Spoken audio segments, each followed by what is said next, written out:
Kate struggled to pull herself from underneath Zane's massive frame. He lay like a dead weight on top of her, despite her repeated attempts at calling his name to move. "Oh, goddess, please don't let him be dead. Please come help him. He saved my life."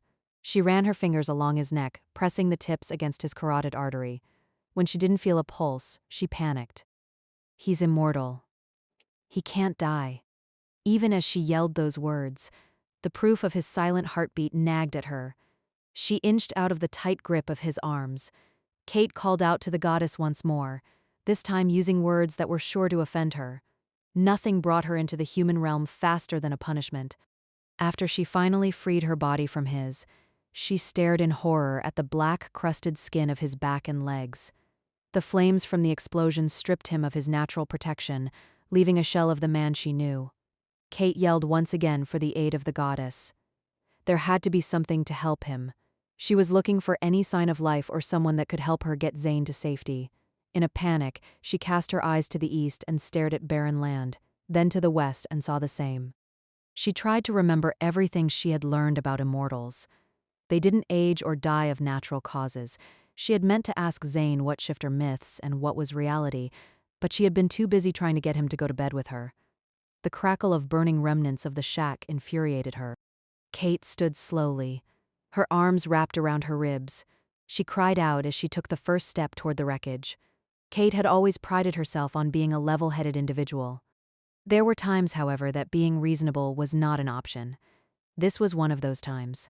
With another look at Zane's battered body, she stood tall and bellowed for the goddess. The silence she heard in return only built upon the anger she was already embracing. Her mind refused to question what had just happened, even as her ribs ached from taking a breath. The anger fed upon her thoughts. It fed upon the beats of her heart pounding in her chest as rage flowed through her veins. Kate threw her head back and stared at the sky as it darkened with storm clouds rolling in. Her eyes flashed from green to gold as the power coursed through her body. Her arms rose as the winds swirled around her. She commanded the clouds to drench the charred wood to put out the lingering flames caused by the explosion. For good measure, she flicked her fingertips out, sending bolts of lightning down from the clouds, obliterating any remnants of the shack. The storm raged until her thoughts cleared. The anger abated. For a tantrum, it had excellent form. A voice came from behind her. Kate swung around, preparing to defend herself from anything. "Zane." She gasped as her eyes widened. "But you're dead," Dead? I'm immortal, dear. he said. "I felt your neck. You didn't have a pulse. The explosion burned you beyond recognition," she said, her voice rising with each word. If I were human, I imagine that would have made a difference. Zane said. I can regenerate from any wound. Kate hesitated before taking a step toward him. She reached her hand forward, touching his face. Though in her mind she accepted immortal meant one could not die, the rational part of her brain refused to accept that he could stand in front of her after a fatal injury. "You saved me," she whispered. She wrapped her arms tightly around his shoulders, hugging him to her. Her ribs screamed in protest, but she couldn't have cared less. When his arms returned her embrace, Kate knew a moment of bliss. Though they stood next to the charred earth, all was right in her world. Well, I had to. I couldn't very well let you have the last word. I believe you called me a stick in the mud. He said. Kate's shoulders shook as the absurdity of the situation became apparent. What had started as a giggle turned into a full laugh that shook her entire body. She buried her face in his chest, unable to look at him. She blinked away, the tears building in her eyes. It was then she noticed he was naked. "I don't know why you bother to wear clothes," she said. The clothes were not quite immortal. He muttered.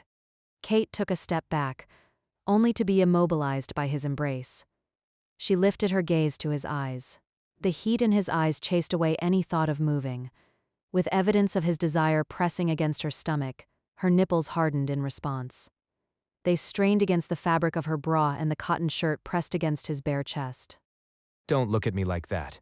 Wrong time, wrong place, wrong audience. He said.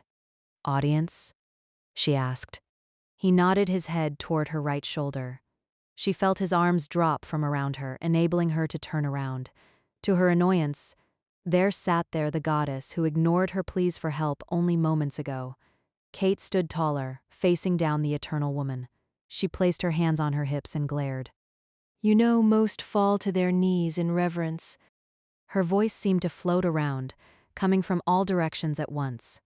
Kate swept her hand out in front of her body, bowing deeply while she rolled her eyes and sighed the words, "My goddess." "Ah, Kate, if I did not adore you so, I would have struck you down where you stand many years ago. I fear it is my fault you are so insolent." Kate resisted the urge to charge at her with claws drawn. "I called you," Kate stated. "Is that what you were doing? I thought it was avid worshipping. I believe all is well, Zane," the goddess inquired. "Though your state of undress next to my daughter should worry more than it does." Kate opened her mouth, but the words would not escape her lips. Her jaw fell further as she stared at the woman in front of her. I thought that might be the case. Is that why you allowed me to be awakened? Is she in danger? Zane asked. Kate heard the tightness of his words and knew it bothered him to ask. "Oh, must I explain everything?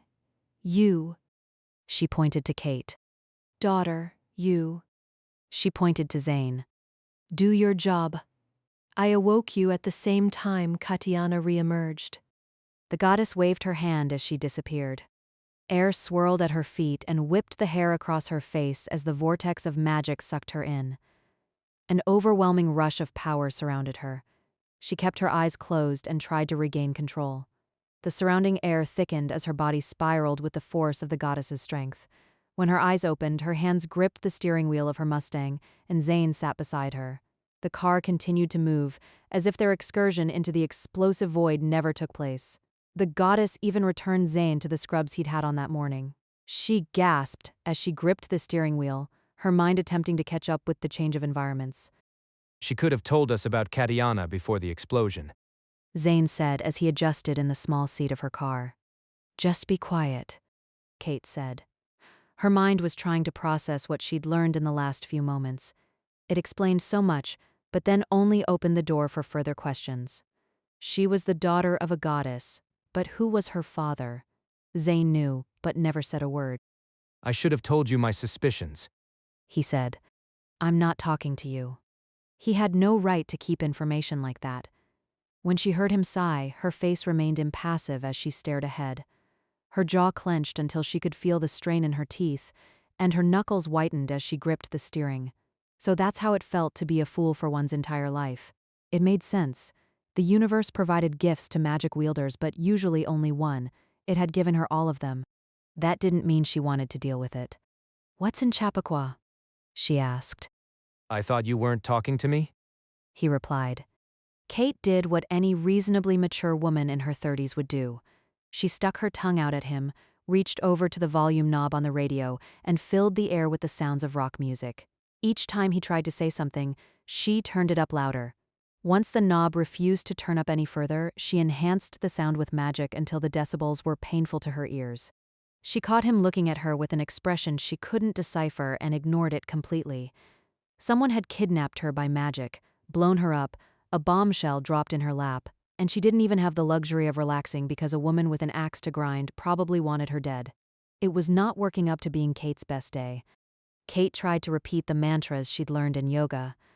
Though if she were honest with herself, she knew she spent more time staring at the crotch of the yoga instructor. He wore pants that were so tight, the outline of his circumcised member at half-mast became the object of many conversations among the ladies that attended. The poor man thought his yoga skills were the reason so many women came back for more. Kate drove as if she were the only one in the car. Though childish and unfair to Zane, she didn't feel like being reasonable. The day called for a do-over where she could wake up and start anew. She wanted to call her friend Holland, tell her to bring ice cream, and spend the rest of the day watching movies guaranteed to bring tears to their eyes. Instead, she was driving through states to a town she'd only ever heard of because a famous politician lived there. So lost in her own thoughts, it took Kate a few moments to realize the lack of sound coming from the radio. With a glance at Zane, she narrowed her eyes.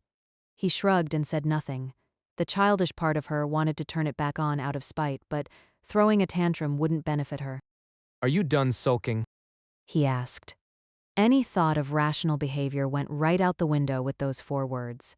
She thrust her foot on the brake pedal, causing the car to a rapid stop. The force of the stop caused both of them to swing forward. It one fluid movement. She pulled the keys from the ignition, opened the car door, and walked out. She tried counting to 10. Each time she got to 1, she would start screaming obscenities in her mind. Kate stomped away from the car. How dare he? On his shoulders bore the weight of everything that happened to her. It might be an irrational thought, but it suited her to think about it. She tried to take a deep breath to calm her nerves, but when she inhaled, her ribs ached and it reminded her of the explosion, which only added to her growing annoyance. Her life had been normal before she met him.